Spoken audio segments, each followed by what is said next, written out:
The last chance visit is now in question. Why did Donald Trump suddenly postpone Vitkoff's visit to Moscow, and what will Kellogg bring to Kyiv? Russia in flames. Hundreds of drones are attacking enemy military targets. We'll give you a detailed report on the harvest of good drones. And as if he'd filled his mouth with vodka, Medvedev bit his tongue after Trump's decision to send nuclear submarines to Russia. All this and more coming up in our broadcast.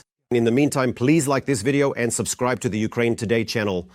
It's going to be interesting. The last chance visit is now in question. Donald Trump has suddenly postponed Vitkoff's visit to Moscow. The US president announced that his special envoy, Vitkoff, would visit Russia on either August 6th or 7th, that is, shortly before the end of the 10-day deadline Trump gave Moscow to strike a deal with Ukraine. Speaking to journalists, the American president once again warned that he would impose sanctions if Moscow does not agree to a ceasefire by August 8th. There will be sanctions, but they seem to be quite good at avoiding sanctions. They're cunning people and have been quite successful at evading them. So we'll see how this turns out. That's exactly what Trump said. He also stated that he would send his representative to Kyiv as well. It is expected that General Kellogg will visit Ukraine this week. Well, friends, it looks like this week is going to be a promising one. The office of the Ukrainian president has already made a bold statement saying that this week the world may have a chance to end the war. But what are the prerequisites for this, and how fragile or strong are such hopes? We'll talk about this and more in our international review. US President Trump reminded everyone that this Friday marks the end of the 10 days given to Putin and that Special Envoy Vitkoff will travel to Russia in the coming days. Moscow had strongly requested his visit. Yes, there will be sanctions, but it seems they're pretty good at avoiding them. You know, they're crafty characters and they manage to dodge the sanctions. But let's see what happens. Steve, I think, will head to Russia this Wednesday or Thursday.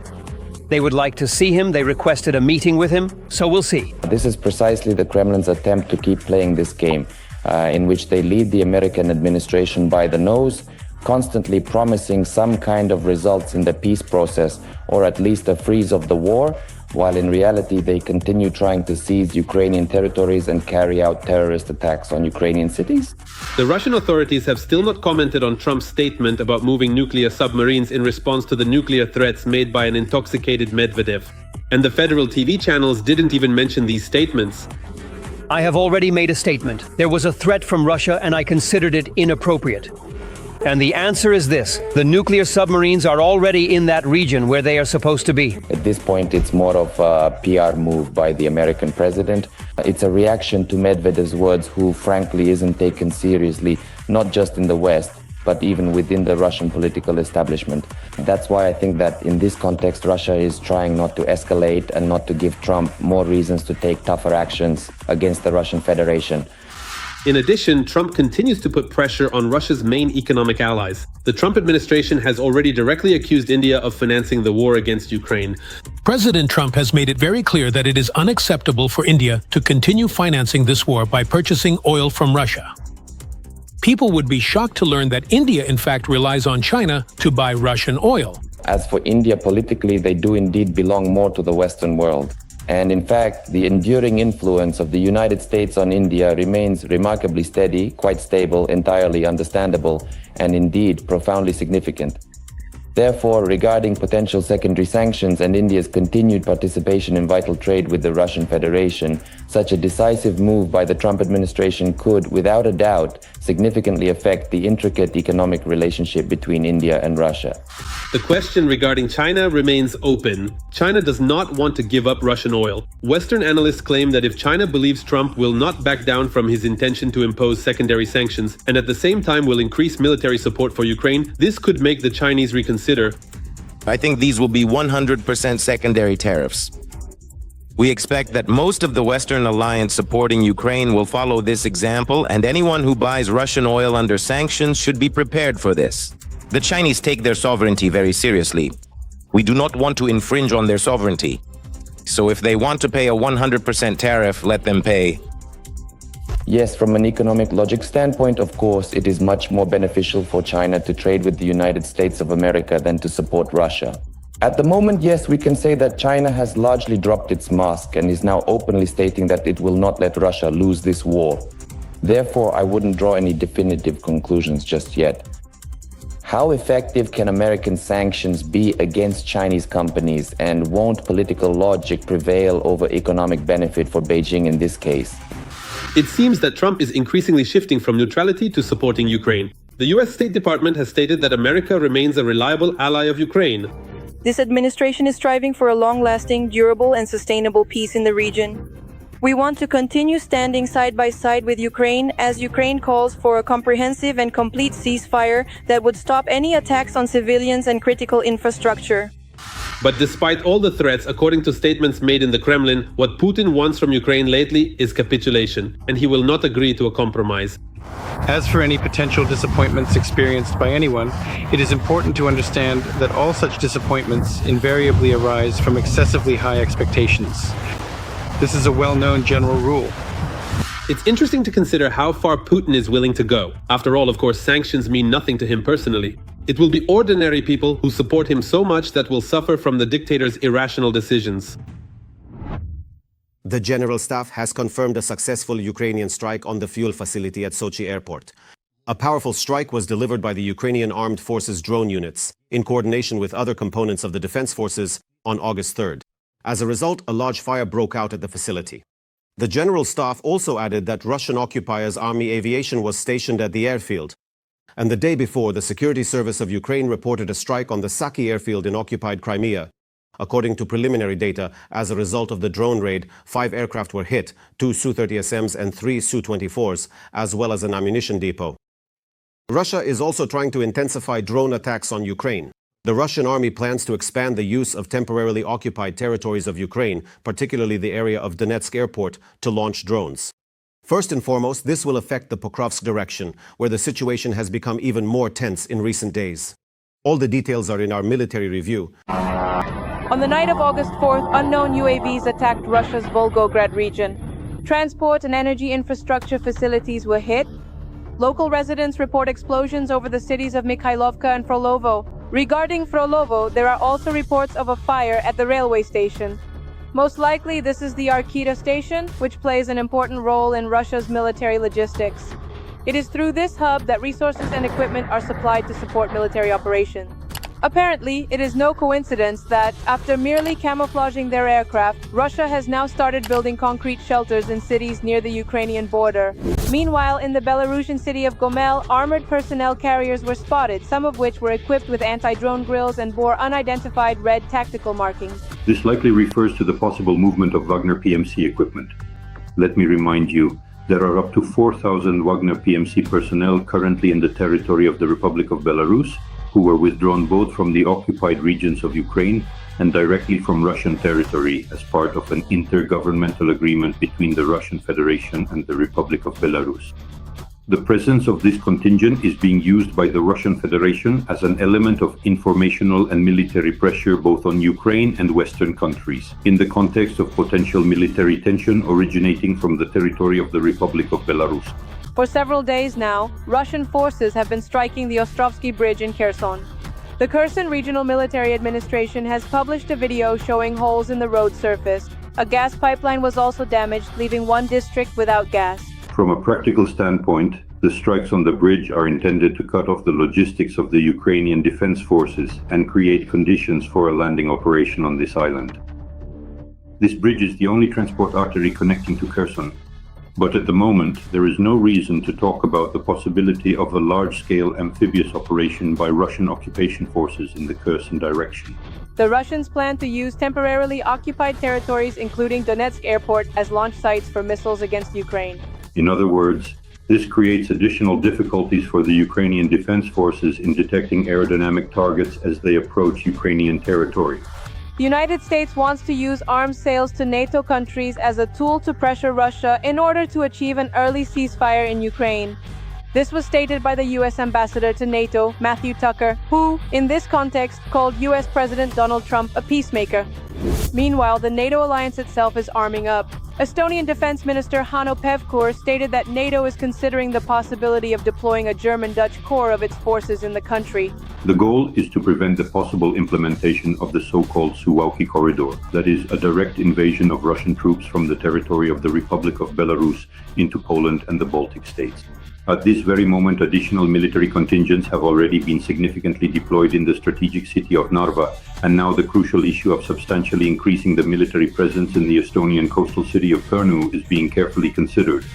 Ukrainian President Volodymyr Zelensky has announced additional deliveries of military aircraft for our country.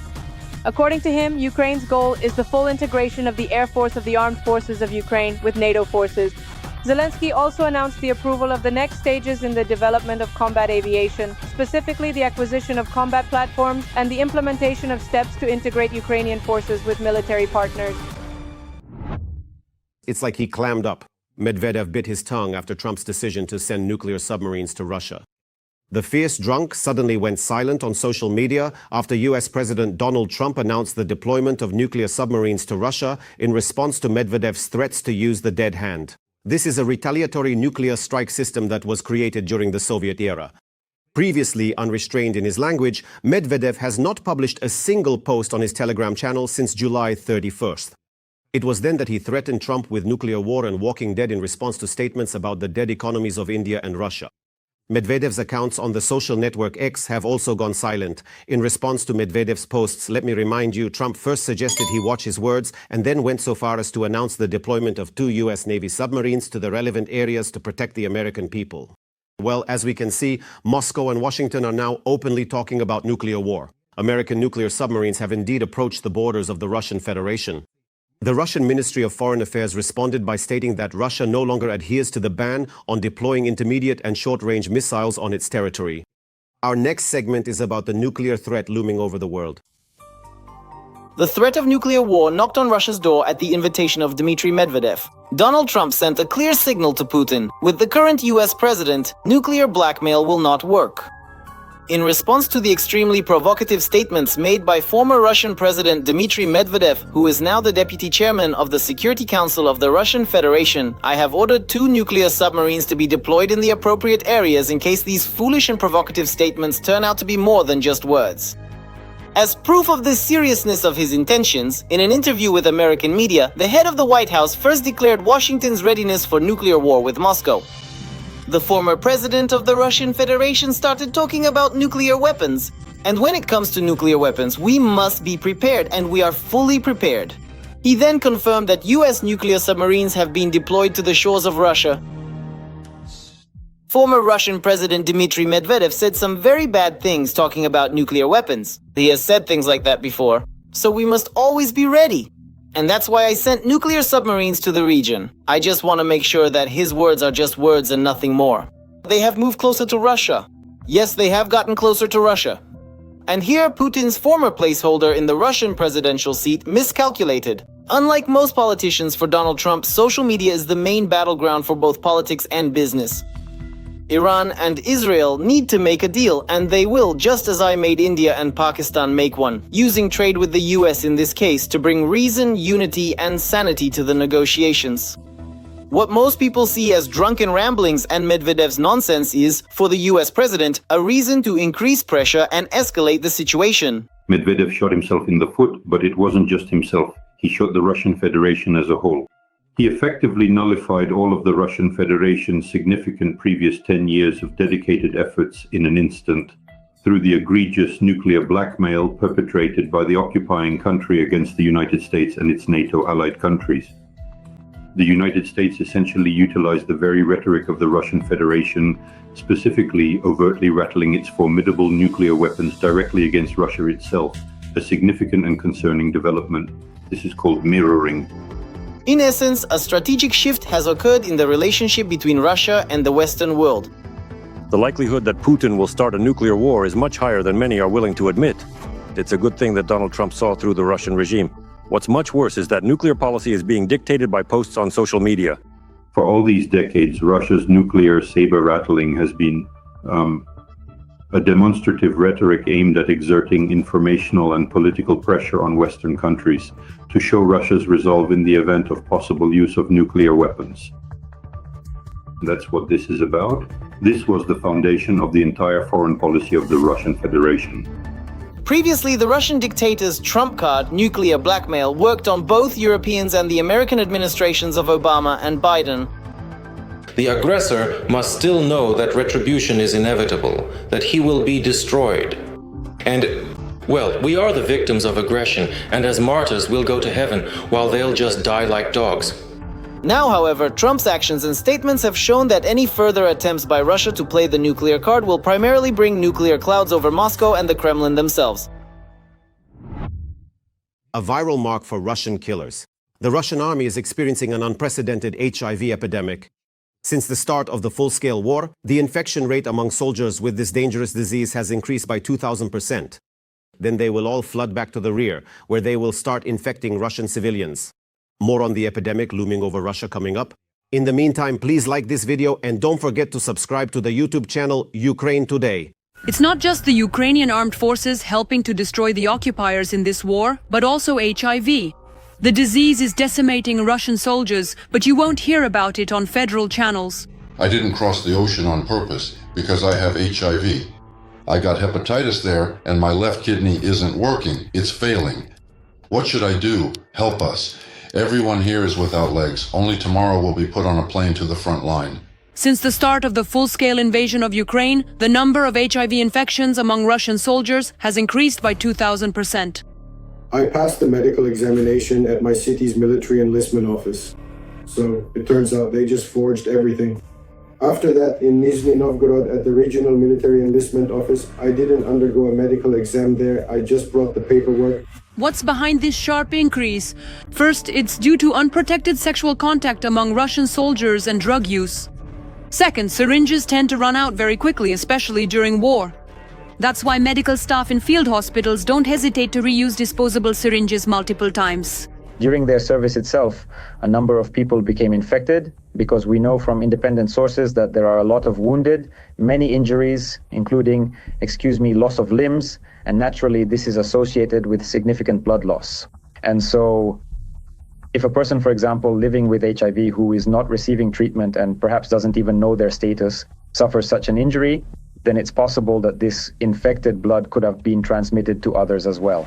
The rise in diseases and deaths from the immunodeficiency virus is also directly linked to the Kremlin, which, under the guise of protecting traditional values, has increased pressure on preventive and educational organizations fighting HIV. The authorities have almost stopped publishing data on HIV. At the same time, the Russian army, which is in a state of prolonged isolation and lacks medical assistance, has become especially vulnerable. They started recruiting, for example, prisoners with HIV into the army. Well, actually, probably not into the army itself, but into private military companies. Plus, after the partial mobilization was announced, and in addition, after they started offering such huge sums for signing a contract, some people with HIV joined the service. They decided to hide their HIV status.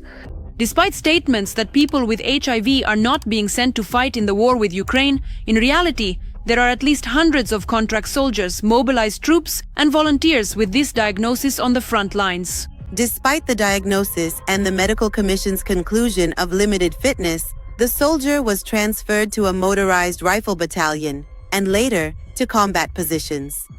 Conscripts diagnosed with HIV are not accepted into the army. This disease falls under Category D, which means complete exemption from service. Yes, indeed. There may have been cases when a person at a certain stage of HIV infection was allowed to continue serving in the army if they were diagnosed during their service. But at the same time, a person with HIV was not allowed into the army in the first place. And here, there was also strict control at the entry stage when it was mandatory to provide certificates regarding HIV infection, as well as viral hepatitis and tuberculosis.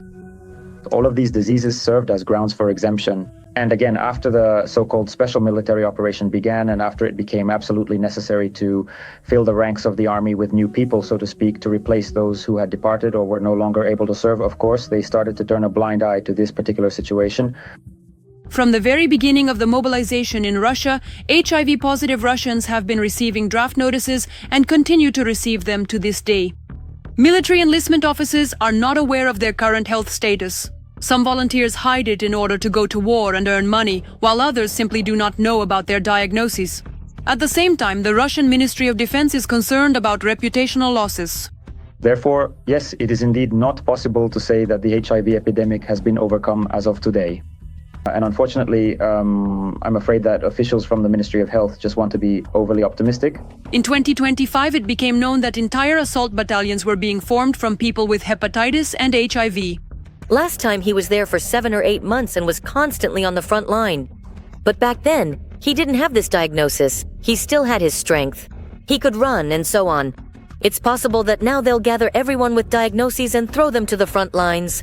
The situation is so bad that these units, even though they undergo training, are deliberately being sent by the Ministry of Defense to be disposed of on the battlefield. Despite their training and the shortage of people due to losses, I went through the military enlistment office and they found out I had HIV. I was told to wait for the medical commission for my discharge. Today, the commander said that he is sending me back to the combat zone. a soldier like that at war is a risk. The infection could spread among other servicemen. But besides that, the Russian occupier creates difficulties in providing medical assistance to the wounded and poses a direct threat to the medical staff, of whom there are already very few on the front line. By the end of 2024, the number of infection cases in the Russian Federation's army had increased 20-fold. Since 2022, Putin has been heavily focused on the war, and the Russian Federation has become one of the top 5 countries in the world for new HIV infections, surpassed only by South Africa, Mozambique, Nigeria, and India. For this government, people are just a resource. For example, it's a resource for waging war. So that's why, on the one hand, they need healthy, strong people in a fascist sense, you could say. But on the other hand, we also don't know how many people with HIV have been sent to the combat zone. There are absolutely no statistics on this matter. How often are they injecting themselves there every single day, and how many brave heroes will come home to have their own children? Due to sanctions and lack of funding, a record number of interruptions in antiretroviral therapy medications were reported in 2024. But not only is the Kremlin killing Russians by starving them of medication, it is also putting Ukrainians in the occupied territories at risk. There is no reliable data on what is happening with therapy in the occupied territories. Back in 2022, the UN reported that antiretroviral therapy centers in these territories had been closed. Thanks to the Kremlin's attitude towards serious diseases, the demographic and economic consequences of the outbreak will be felt for decades and may even prove more devastating than the consequences of the invasion of Ukraine. Every voice matters. Join our community, support independent journalism and help us bring you the truth from Ukraine. Become a member of Ukraine Today. Join us now.